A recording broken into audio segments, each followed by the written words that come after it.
Mega Suara. Baik pendengar Gun dimanapun Anda berada, masih bersama Rio Dirgantara Abdi Pirasat di ya, sini. dan juga masih bersama dengan Kang Asep Fauzi atau Kang Asfa ya, Ketua KPU Kabupaten Kuningan periode 2018-2023. Oke, dan pendengar rukun yang sekarang juga masih simak ya di 5 stasiun radio swasta Kuningan.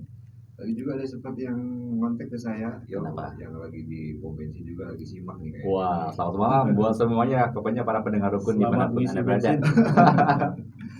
Oke. Sambil nyantai, sambil beraktivitas juga kita bisa simak obrolan Betul. kita di Molingbe untuk Ah. edisi ke-12 ini.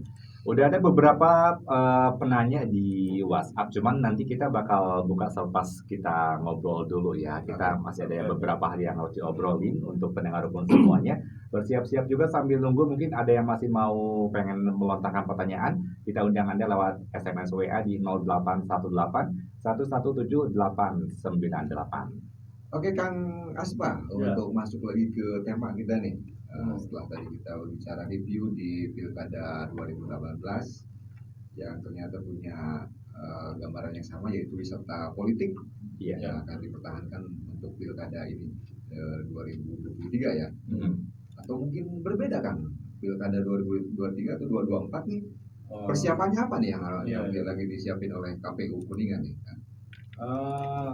Saat ini kita sudah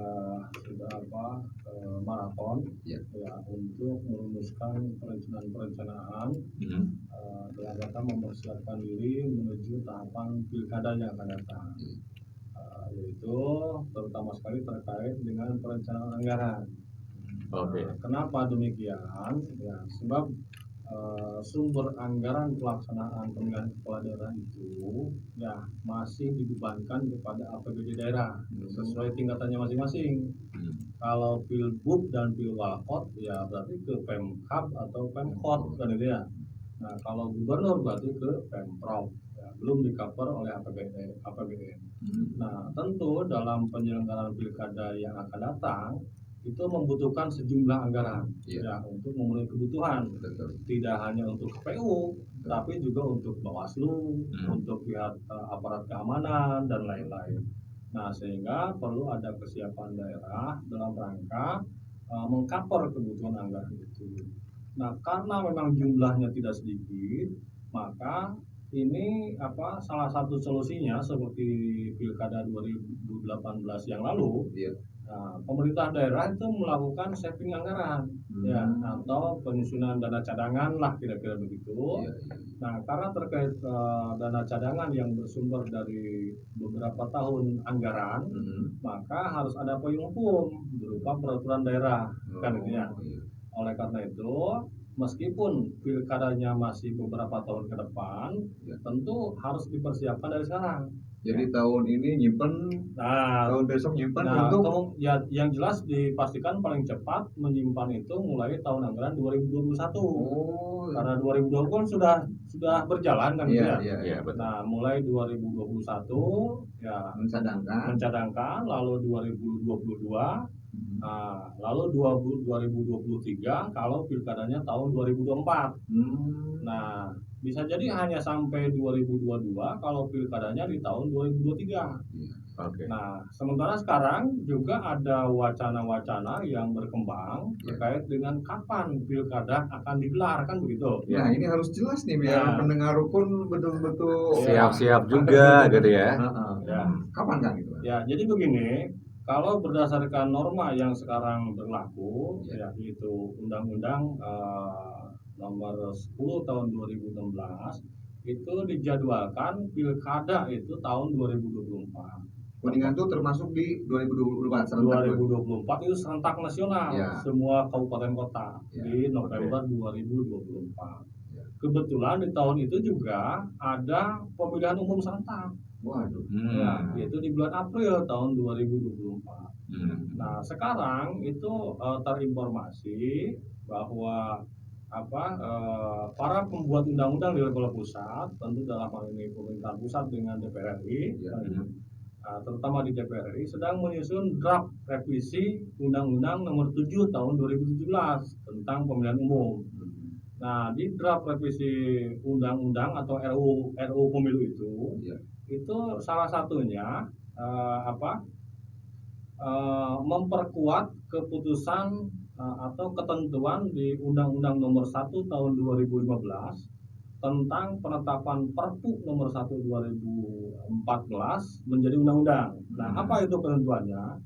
Di sana disebutkan bahwa ada jadwal pilkada di tahun 2015 gelombang pertama, yang sekarang pilkada 2020.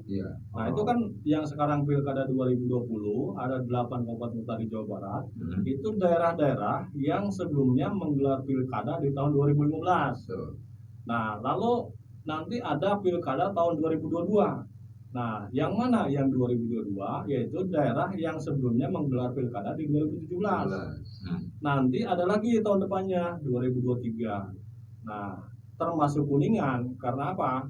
Karena 2023 itu pilkada bagi daerah-daerah yang sebelumnya pilkada di 2018.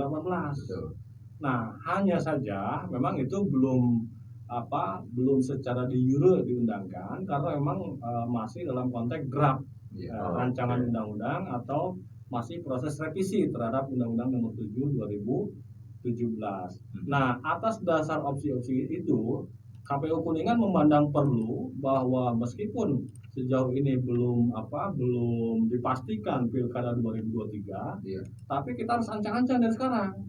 Sebab semakin dekat waktu pilkada, artinya semakin harus fokus persiapannya. Betul. Jangan sampai kita berasumsi ada 2024 santai masih lama, tiba-tiba berubah, dipercepat. Nah, itu konteks persiapannya. Oke.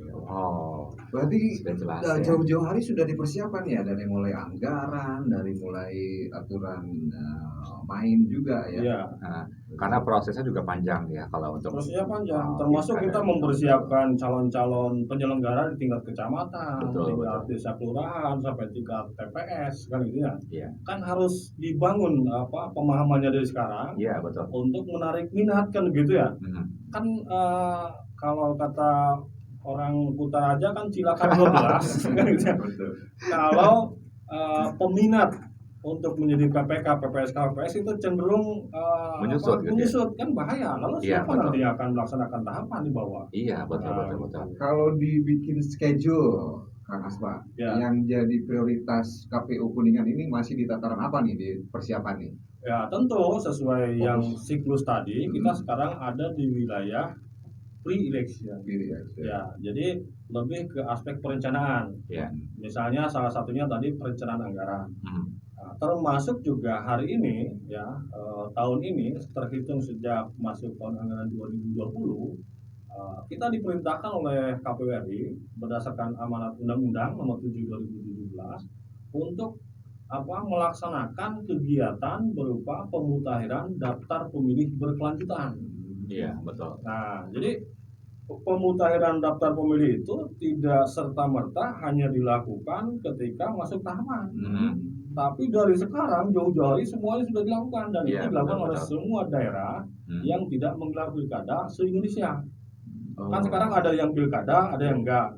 Kalau yang pilkada sudah pasti kan gitu ya, karena sedang menyusun daftar pemilih sementara sampai daftar pemilih tetap. Betul. Nah, kalau yang tidak pilkada termasuk Kuningan itu tetap melaksanakan kegiatan pemutahiran daftar pemilih berkelanjutan. Betul. Sebulan sekali diplenokan, dihitung. Nah, lalu bagaimana cara menghitungnya? Itu kan dasarnya dari daftar pemilih tetap waktu pemilihan 2019. Dari pemilihan terakhir dasarnya. Nah, ada sejumlah pemilih yang ditetapkan dalam DPT. Lalu faktanya ketika hari H pemilihan bulan April tahun 2019, masih banyak warga Kabupaten Kuningan yang menurut ketentuan undang-undang sudah memenuhi syarat menjadi pemilih, tetapi secara administratif belum masuk dalam DPT. Nah, itu disebutnya daftar pemilih khusus atau DPK. Nah, dalam konteks pemutahiran daftar pemilih berkelanjutan itulah kemudian KPU Kuningan beserta lembaga lain penyelenggara Bawaslu dalam ini dengan dinas yang menangani masalah kependudukan berarti di Dukcapil itu berkoordinasi Ya. untuk mengidentifikasi pemilih yang kemarin di 2019 menjadi pemilih tetap, Iya. tetapi sudah tidak lagi memenuhi syarat. Kan Oke, gitu. Iya. oke. Kan tetangga kita, lingkungan kita, saudara kita, kan diantaranya ada yang kemarin masih jumeneng, kan gitu ya. Benang ya. Sekarang sudah almarhum, Iya. otomatis karena sudah almarhum ya harus dicoret dari daftar pemilih, kan gitu. Iya. Lalu ada juga pemilih yang sebelumnya masuk DPT, warga Kuningan, tapi pindah domisili Iya. ke kabupaten lain, itu Betul. juga harus dicoret. Iya. Ada juga pemilih yang sebelumnya berstatus sipil, kemudian dalam perjalanan alih status jadi anggota TNI Polri, itu juga harus dicoret.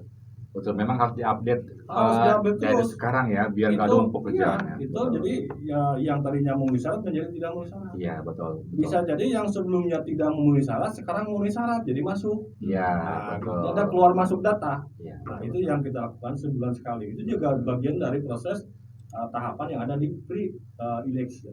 Iya, wah boleh kita kepadanya dulu ya para Boleh. pendengar ini Boleh. udah banyak yang penasaran sepertinya. Yang pertama dari Ibu Dian dari Kuningan. Ya. Nanya dong Kang Asep, boleh ya? Boleh.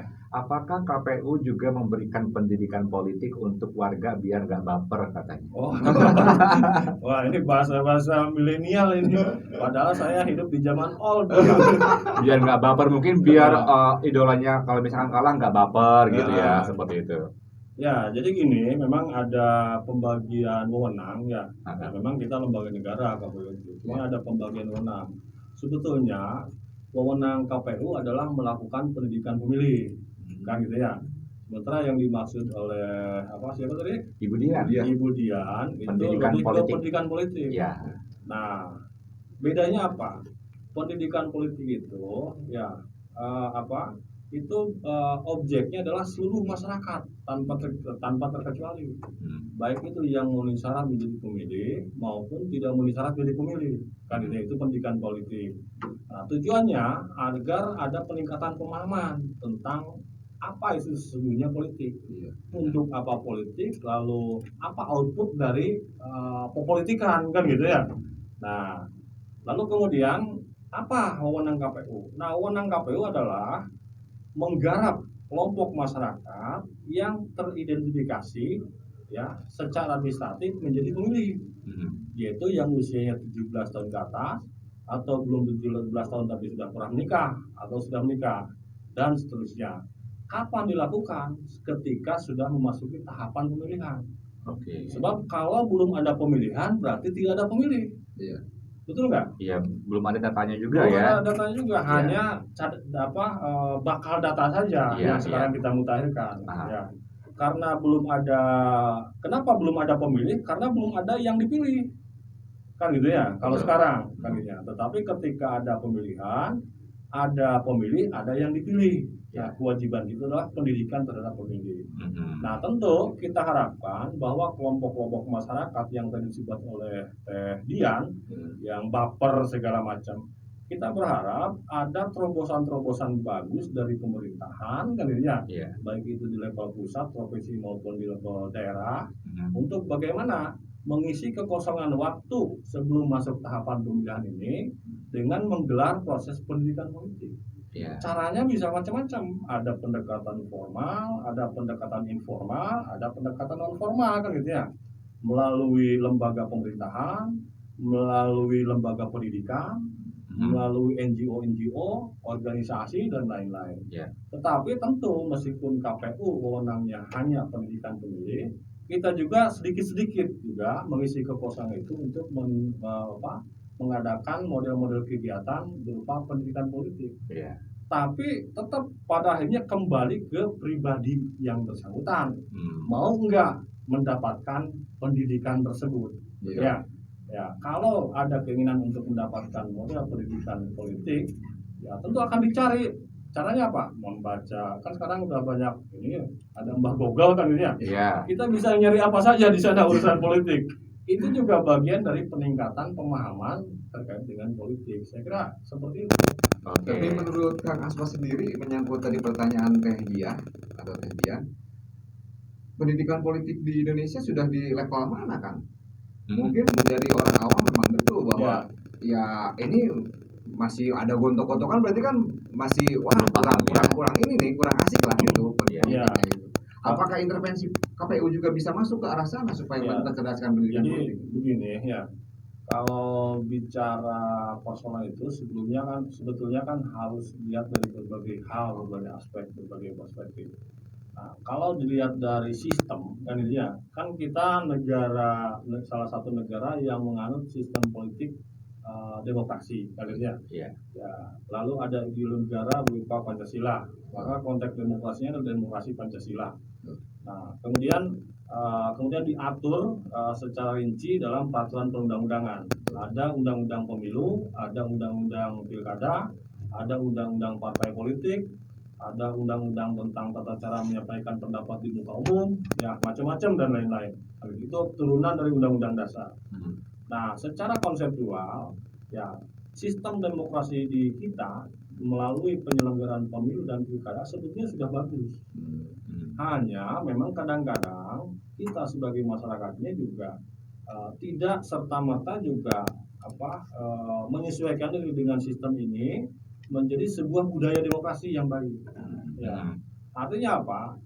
Sebagus apapun yang disebut dengan electoral law tadinya atau aturan pemilihan, kalau tidak disertai dengan budaya politik yang bagus, ya pada akhirnya seakan-akan akan menjadi tidak ada artinya. Nah, misalnya tentang bagaimana undang-undang atau peraturan perundang-undangan mengatur agar dalam hal penggunaan hak pilih itu tidak didasarkan pada iming-iming. Nah, itu kan sudah jelas diatur, larangannya ada, sanksinya ada, konsekuensinya ada, dan pemilih juga relatif tahu ya tentang hal itu, apalagi calon kan gitu ya, tim sukses juga tahu. Tetapi kemudian budaya dasar pilihan berdasarkan aspek materialistik juga terus berlanjut tradisi itu, sehingga budaya demokrasi yang baik juga belum muncul. Nah, sehingga konteks pelaksanaan demokrasi di Indonesia hari ini ya secara umum ya ini kan bisa dibantah juga karena kan ini perspektif kan gitu ya. Nah, itu masih relatif dalam konteks demokrasi prosedural. Belum masuk pada fase demokrasi substansial.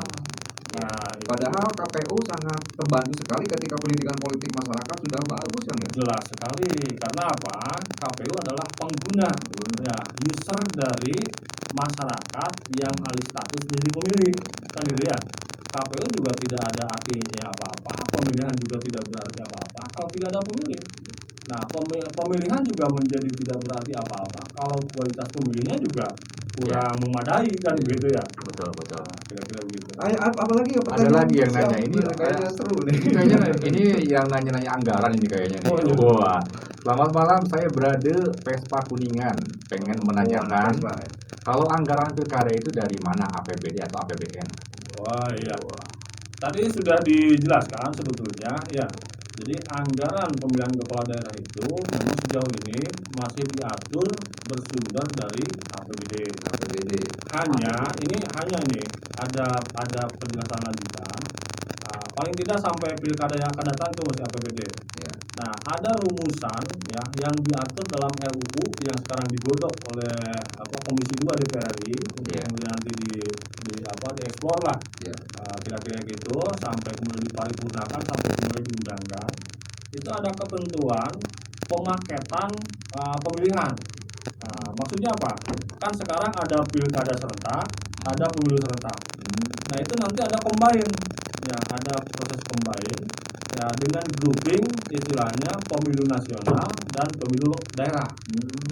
Apa itu pemilu nasional? Pemilu nasional itu hanya 3 surat suara. Pemilihan presiden, pemilihan DPR RI, dan DPR RI itu nasional. Sisanya 4 jenis pemilihan itu pemilu daerah. Pemilihan gubernur, pemilihan bupati wali kota, pemilihan DPRD provinsi, pemilihan anggota DPRD kabupaten. Nah, jadi sekarang yang masih jalan adalah model pemilu serentak dan pilkada serentak. Nanti pasca undang-undang diterapkan, kalau misalnya tidak ada perubahan terkait klausul itu, akan muncul model baru yaitu pemilu nasional dan pemilu daerah. Nah, ketika groupingnya sudah skemanya sudah berbentuk pemilu daerah, maka diatur dalam ketentuan, ada dalam salah satu pasal disebutkan bahwa pemilu daerah itu dibiayai oleh APBN. Ya. Kalau sudah Iya, karena memang logikanya begini, kan dalam sistem ketatanegaraan kan kita mengenal istilah pemerintahan daerah. Iya. Ada pemerintahan. Sebenarnya pemerintahan itu terdiri dari eksekutif dan legislatif, kan gitu. Iya. Ada bupati dan turunannya, kan gitu ya. Ada anggota DPRD. Anggota DPRD pemilihannya sudah dari dulu dibiayai APBN. Padahal DPRD itu bagian dari pemerintahan daerah. Iya. Sementara bupati pemilihannya masih dibiayai APBD. Levelnya sama tapi sumber anggarannya berbeda. Betul. Yang satu dari APBD, yang satu dari APBN. Nah, ke depan ketika sudah dikombin menjadi skema pemilu daerah, itu semuanya di-cover oleh APBN. Ya, Oke. Itu lebih bagus nih kan. Dan saya coba untuk gali tadi pertanyaan berat anak Vespa tadi. Kalau sekarang masih dari APBD untuk pilkada, apa tidak ada berbenturan kepentingan kan? Karena orang yang mengetok anggaran itu kan orang tersebut di eksekutif. Ketika dia mau naik lagi atau incumbent naik lagi, otomatis kan ada kepentingan-kepentingan di sana, dan juga KPU juga pasti ada benturan kepentingan. Gimana kan menjelaskannya? Kalau bicara kepentingan ya masih ada. Hanya kita tinggal identifikasi kepentingan yang seperti apa. Sepanjang kepentingannya positif untuk kemajuan daerah, kan itu kewajiban kita, kan itu kepentingan kita. Tapi kalau di sana ada muatan kepentingan politik dan lain-lain, tentu ada norma yang nanti mengatur, kan gitu ya. Ada norma yang mengatur, ada kewenangan yang mengatur. Misalnya begini, kalau tahapan pemilihannya bulan Juni, kan gitu ya. Nah, berarti kira-kira 6 bulan sebelumnya kan belum masuk masa kampanye, kan gitu ya. Nah, ketika ketuk palu, formilnya kan yang ketuk palu itu belum diketahui apakah yang bersangkutan berstatus bakal calon atau tidak, kan betul. Belum, kan ini ya. Nah, dalam hal ini treatment KPU adalah sepanjang seseorang itu sudah ditetapkan menjadi calon, kan gitu ya. Nah, ketika menjadi calon, otomatis norma atau electoral law atau aturan pemilihan di sana diberlakukan. Nah, misalnya ada batasan-batasan kewenangan, harus cuti dan lain-lain, kan gitu ya. Lalu 6 bulan sebelum pemilihan dilarang melakukan misalnya proses mutasi dan lain-lain. Kan itu pembatasan. Ya, sebagai pola pencegahan. Nah, berikutnya bagaimana kalau kemudian melabrak norma itu? Yang ada subsistem yang ketiga itu electoral law enforcement, penegakan hukum pemilihannya. Kan ada Bawaslu di sana yang melakukan pengawasan, katanya ada yang melakukan penindakan dan lain-lain. Ya, sepanjang tidak melabrak norma, ya tidak jadi soal. Soal dugaan-dugaan yang tadi yaitu asumsi, kan gitu ya. Nah, untuk meminimalisir asumsi dan dugaan-dugaan, emang kayaknya lebih bagus dari APBN kan ya untuk. Kita juga berharap seperti itu karena kita memahami betul gitu ya, tidak pakai betul lah, cukup memahami kondisi kemampuan keuangan daerah. Betul. Yang relatif minim. Sebab apa? Dengan pemilihan kepala daerah serentak dilakukan di banyak daerah, tetapi dengan covering anggaran yang berbeda, tentu ini akan memicu kecemburuan sosial. Misalnya kita bertetangga dengan Majalengka, dengan Cirebon, kota maupun kabupaten, dengan Ciamis, kan gitu ya, dengan Sumedang dan lain-lain, pemilihannya bareng, standarnya sama, yang disebut SBM, standar biaya masukannya sama, lalu analisis fluktuasi harganya sama, standar harganya sama, tapi upah penyelenggara berbeda. Kan jadi problem. Betul. Kecemburuan. Kita karena kemampuannya minim lalu mengambil standar minimal untuk membayar honor, padahal sama-sama mengangkut kota, sama-sama melayani pemilih. Di daerah lain standar maksimum. Ya, ini jadi problem nanti. Karena jadi problem nanti. Betul. Kalau kuningan mau lagi gede baik gini nggak? Majalengka ngiri kan? Kan gitu ya. Kamu mau sebaliknya. Contohnya seperti itulah. Masih ada beberapa pertanyaan dari pendengar rukun ini, mungkin udah dijawab tadi ya. Kapan pelaksanaan pilkada serentak di Kuningan tadi sudah dijawab ya. Kemungkinan 2023 gitu kan ya. Terus ada juga yang nanya, ini kayaknya udah dijawab tadi. Sekarang masih pandemi corona, ya mungkin saja pada saatnya nanti pilkada ternyata masih ada corona. Apakah KPU mendesain cara pelaksanaan pilkada pada masa pandemi? Tentu ya dalam konteks membuat perencanaan kita mempertimbangkan segala kemungkinan, Betul. kan gitu ya, mempertimbangkan segala kemungkinan. Pengalaman kita di 2018 sampai ke belakang itu sama sekali tidak membayangkan ada pandemi COVID-19 ini. Betul. Normal-normal saja kan begitu ya. Nah, kita hari ini dalam fase persiapan juga ternyata ada pandemi gitu ya. Ada semacam bencana pandemi lah. Dan ini sangat dirasakan betul oleh kawan-kawan kita, terutama di 8 kabupaten kota yang ada di Jawa Barat. Mereka menggelar pemilihan kepala daerah di tengah bencana non alam. Iya, iya. Pandemi ini bencana non alam ini. Mhm. Nah, lalu kapan pandemi itu berakhir? Satu orang pun tidak ada yang tahu. Betul. Ya, bahkan WHO sendiri gitu ya, yang orang yang paling ahli gitu kan di bidang kesehatan kebijakan kesehatan di dunia kan belum bisa memastikan. Betul. Ada yang prediksi meleset lagi kan gitu ya. Iya. Nah, artinya kita juga sangat memperhitungkan bagaimana situasi tahapan pilkada Kuningan yang akan datang manakala pandemi ini belum hilang. Hanya memang konsekuensinya adalah terhadap pembengkakan anggaran. Karena apa? Nah, misalnya begini, dalam situasi normal alat kelengkapan di TPS kita sudah terbiasa, Iya. hanya itu saja, Iya, kan betul. gitu ya. Iya. Tapi di tengah pandemi harus ada protokol kesehatan dan lain-lain. Otomatis kewajiban penyelenggara misalnya menyiapkan hand sanitizer di setiap TPS, Iya. ya, atau alat cuci tangan lah gitu ya. Kemudian pemilih sebelum masuk ke TPS dicek suhu dulu dengan termogan misalnya. Berarti kan hitungan sekarang kan kita ancer-ancer ada 2.146 TPS nih untuk yang akan datang. Ini ancer-ancer. Iya. Pilkada 2018 itu kan 2005 TPS. Nah, sekarang 2.146 TPS. Kalau ada 2.146 TPS, artinya harus menyiapkan termogan sebanyak itu. Nah, Betul. lalu berapa harga termogan satunya? Kali 2.146 itu kan biaya. Iya. Betul. Nah, kecuali kita bisa bikin sendiri, memproduksi sendiri kan tidak tahu kan tidak tahu kan gitu. Nah, itu salah Oke. satunya kan ininya. Jadi Oke. aspek-aspek itu kita pertimbangkan juga, tentu kita koordinasikan dengan pemangku kebijakan. Berarti ada kemungkinan plan A, plan B dong kalau kayak gitu. Betul, plan A, plan B, Oke. tapi secara terstruktur, secara komponen anggaran kita baru menuntaskan plan A dalam situasi normal. Normal. Oke. Satu pertanyaan lagi, dan ini sepertinya juga dipertanyakan sama banyak orang. Ya, apa Dan tuh? termasuk Rio juga. Bagaimana cara KPU mengembalikan kepercayaan masyarakat untuk memilih pemimpin yang sudah tak percaya lagi sama calon-calon pemimpinnya? Termasuk mungkin korelasinya sama orang-orang yang suka golput. Oh, Nah, iya. Itu gimana tuh orang-orang yang udah siapapun pemimpinnya udah nggak percaya deh gitu. Itu Ya. bagaimana? KPU ada kontribusinya juga nggak untuk mengembalikan Nah, kepercayaan itu yang masyarakat? tadi, itu proses pendidikan politik. Ya, proses pendidikan politik, karena kalau bicara konsep pendidikan tentu ada rumusannya kan gitu ya.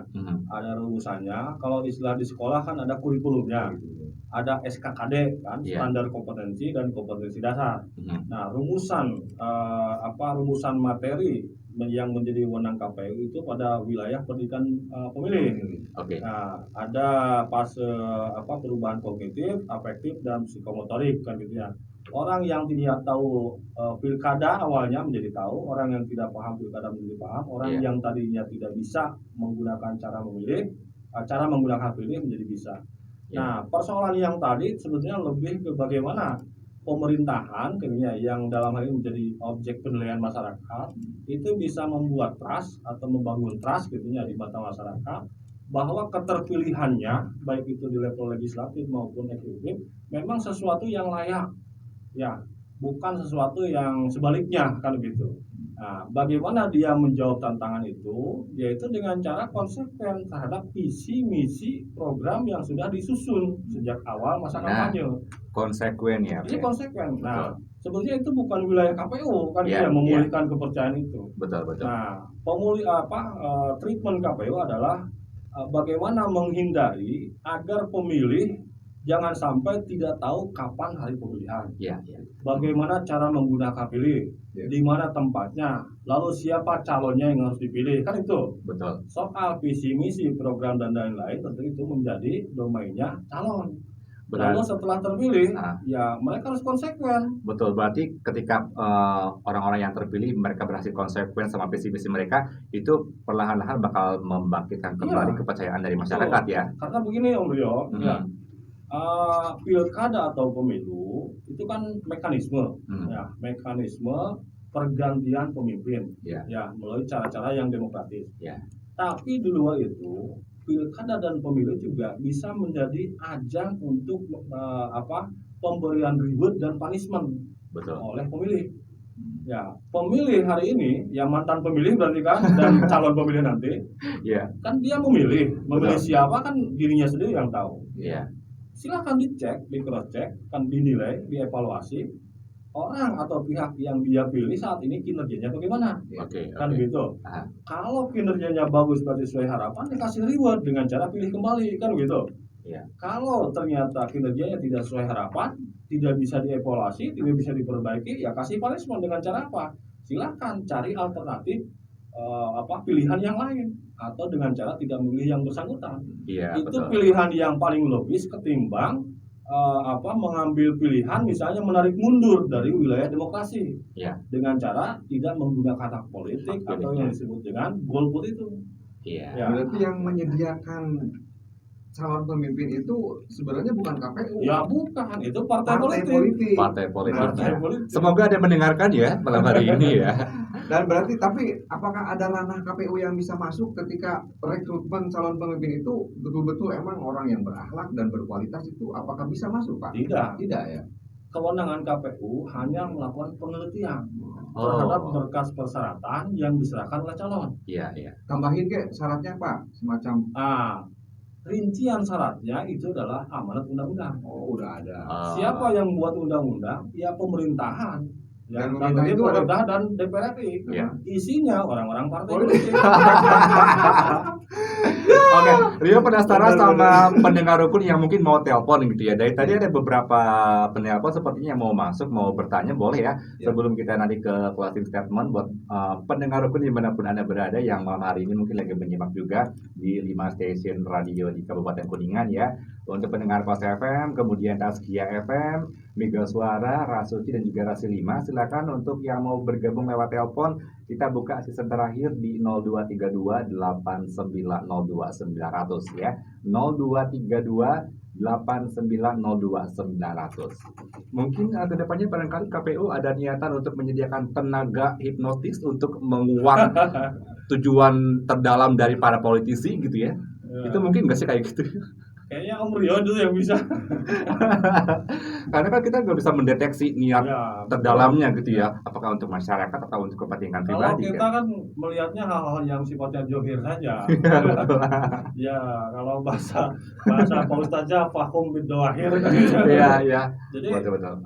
misalnya syaratnya harus setia kepada Pancasila. Ya, sepanjang ada lembar kertas dokumen yang menyatakan itu ya berarti selesai. Tidak ada penggaliannya. Iya, gitu. Ya, Ada integritas. ijazah kali dia, ijazahnya ada. Ya sudah sepanjang fisiknya ada, seperti itu. Oke.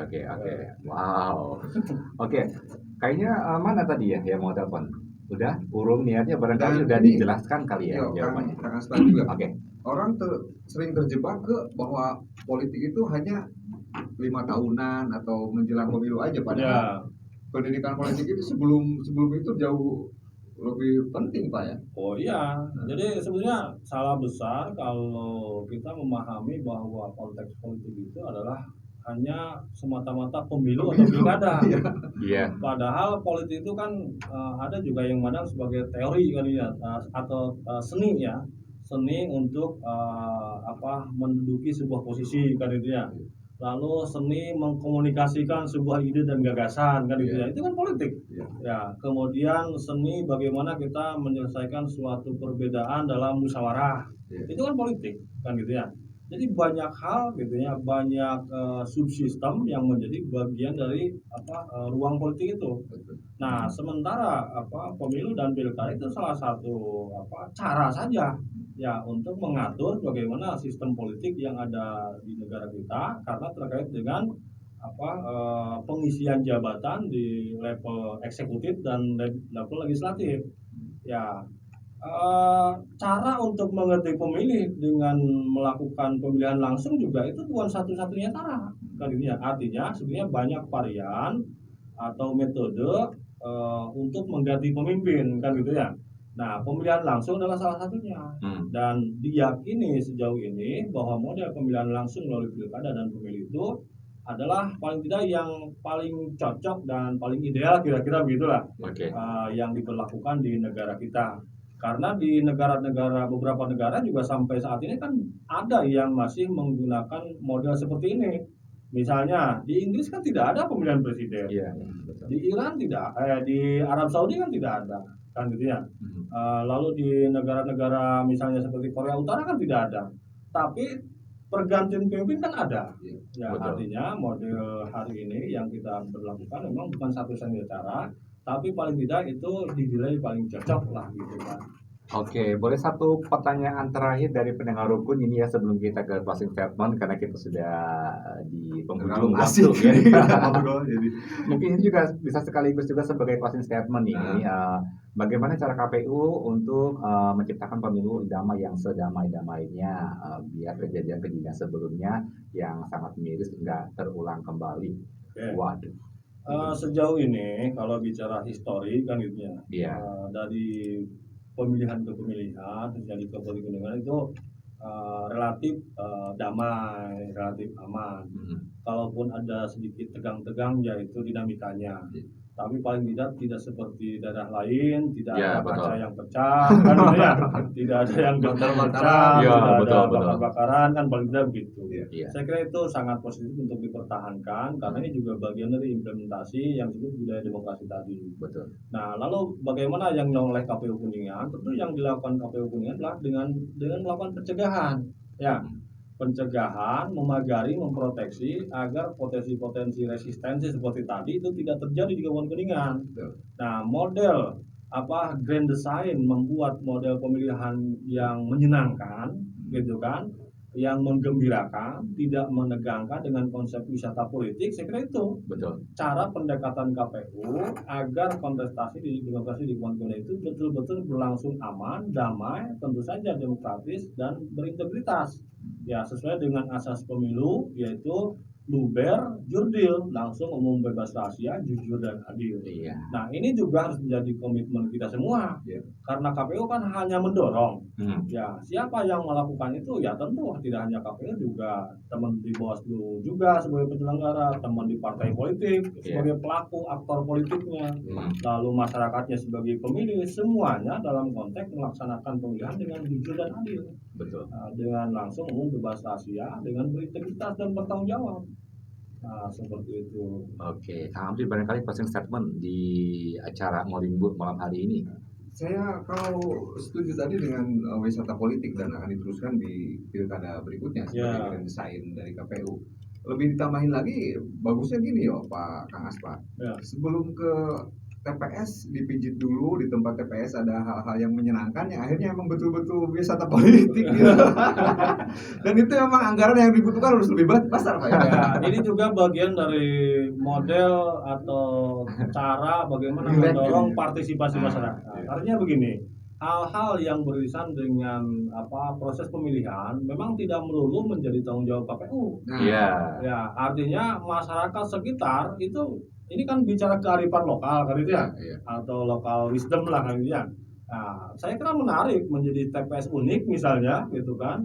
Kalau ada TPS tertentu atas kreasi petugas KPS-nya dan bekerja sama dengan tokoh masyarakat, pemuda lingkungan sekitar misalnya menyediakan jasa seperti itu untuk menggambarkan bahwa memang masuk TPS itu tidak boleh tegang, harus ototnya harus relax kan gitu ya. Karena apa?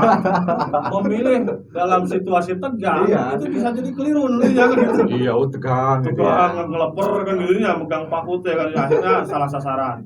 Nah, itu saya kira tidak mesti juga bahwa ide gagasan model-model seperti itu harus selalu top down gitu kan, didorong oleh KPU. Betul. Tapi ini sangat mungkin menjadi inisiatif warga masyarakat untuk menciptakan situasi yang menyenangkan. Misalnya begini, kita bisa ingat-ingatlah waktu pilkada kemarin ada anggota KPPS karena musim Piala Dunia semuanya pakai pakaian tim Bola. kontestan Piala Dunia. Oh. Kan bukan main bola kan di TPS-nya, Iya. tapi mau melayani pemilih, tapi untuk menggambarkan bahwa olahraga itu kan rekreatif, Iya. kan gitu ya. Ada juga misalnya untuk memicu kelucuan misalnya, memicu supaya saruri lah kan gitu ya. Lucu ya gitu. Ada anggota KPS umurnya sudah tua-tua, dewasa kan minimalnya kan mahasiswa, Iya. tapi menggunakan pakaian SD misalnya. Nah, itu kan Betul. cara-cara pendekatan agar menciptakan atmosfer yang menyenangkan di sekitar Menyenangkan. KPS. Iya, Tidak betul. kaku ya, Pak. Tidak kaku. Dan itu dibolehkan oleh KPU. Oh, dibolehkan. Improvisasi dari Bukan dibolehkan, malah diperintahkan. Kita perintahkan Asik, teman-teman di bawah untuk membuat semacam ide-ide yang nyeleneh dan bagus, lucu sepanjang tidak mengganggu wewenangnya sebagai penyelenggara pemilu.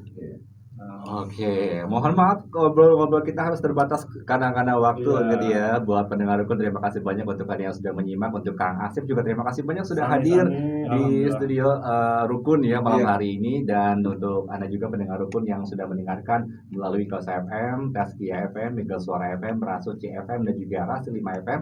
Terima kasih atas kebersamaan Anda pastinya. Oke, dan Molimbo untuk edisi ke-12 ini juga bisa pendengar Rukun lihat nanti di channel YouTube dan juga portal berita Mega Suara. Kan? Ya, betul. Tinggal dibuka saja YouTube channel kita di Mega Suara Kuningan Channel atau di portal berita www.megasuarakuningan.com. Oke. Dan saya Abdi Pirasa. Saya Rio Digantara pamit. Tetap semangat. Wassalamualaikum warahmatullahi wabarakatuh. Permias. Radio Network Mega Suara